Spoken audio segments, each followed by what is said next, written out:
So help me God. Omunye wofakazi abavela kulesigcawu namhlanje uthi umholi webandla iHeaven International Fellowship wabanxenxa ukuthi besule emisebenzini yabo njengoba ayinenhlelo zokuthi bazonikela ngemali abazoyithola.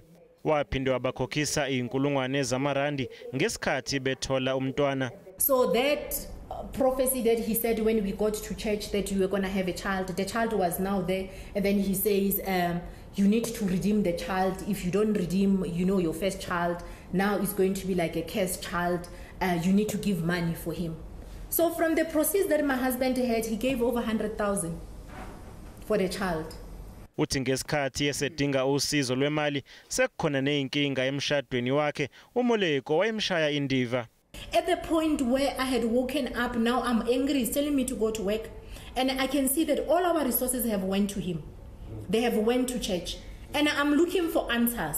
And at that time, he doesn't have time now to talk to me. He doesn't have time now to address the problem.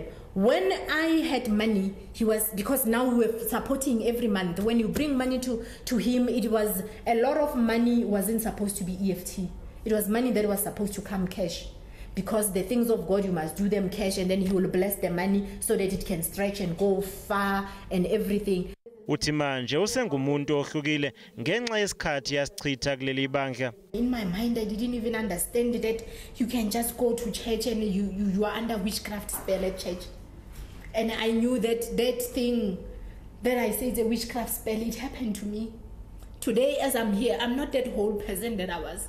I'm not that person that could give the next person 5 rand and say, go and buy bread. Lesiccawu siyaqhubeka. Very good.